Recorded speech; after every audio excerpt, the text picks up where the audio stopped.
This brings us to our state rankings section. This week, the top 10 in the AP poll won every game this week. I mean, you look 1 through 10. Decatur St. Teresa beat Nokomis 69-7. Ottawa Marquette was 57-6 winners over South Beloit. Tuscola beat Villa Grove 69-8. Forston beat Galena 41-13. Dakota beat Amboy 38-20. Brown County came in with a win over Pleasant Hill 34-20. Athens beat Petersburg Porta 50-6. Stark County bounced back after that big loss last week with a 35-0 win over Lewiston. Bureau Valley came in and beat a pretty good Peru St. Bede team 36-24, and Stockton with that 38-0 win over River Ridge. We really don't see the state rankings changing much here going into week 3. What do you say, Shane? You know, you look at a couple games, that might affect it for next week. Like we just talked about, the Dakota Forest matchup. And also, it wouldn't surprise me if we see Stark County or Bureau Valley get a little bump. Bureau Valley had a very good win against Peru St. Bede, a team that we're looking at, hey, if they drop into 1A, you don't want to play them. So, Bureau Valley took care of Peru St. Bede. It wouldn't surprise me to see them bump up a little bit, but I don't anticipate much changes. Yeah, I mean, you're right there. Stark County, their loss in week 1 was to a 3A school, of which their biggest competitor in their conference, which is the Lincoln Trail, is Anawan Wethersfield, also lost to that same school last week in week 2. So that could be a very good matchup coming up. But regardless, Stark County could possibly move up. Bureau Valley, coming out of the Three Rivers Conference, tough conference. Right. Everybody knows that.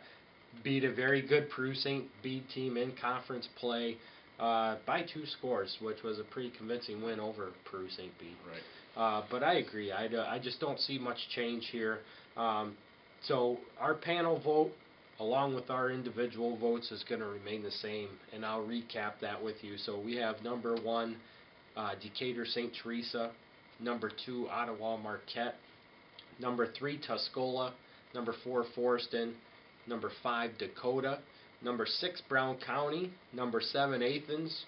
Number 8, Stark County. Number 9, Bureau Valley. And number 10, Stockton. With week 3 coming in, we decided that we were going to start our NUIC Power 5, which is going to list our top 5 teams that we project to be the top 5 teams thus to this point in the season. My Power 5 would be Forston first. Second would be Dakota. That's going to be a big matchup this week. Third, I have Stockton, which is currently atop the upstate division in the NUIC. Next, I would put EPC at 4th. And after that, even at 1-1, I still like Amboy to round up my top 5. Yeah, and I agree with you. I have Forest at number 1, Dakota at number 2. Actually, with that game coming up this week, that's going to change our Power 5 rankings most likely. I have EPC coming in at number 3, still carrying that big win over Lena Winslow is how I feel, and then of course beating a playoff team from last year in West Carroll. Number 4, I have Stockton. They're carrying the torch over there in the upstate, in my opinion, and I feel that they're going to have a big win this week too. And number 5, I also have Amboy coming in at 1-1, but their loss was to Dakota, and to me they played Dakota very well.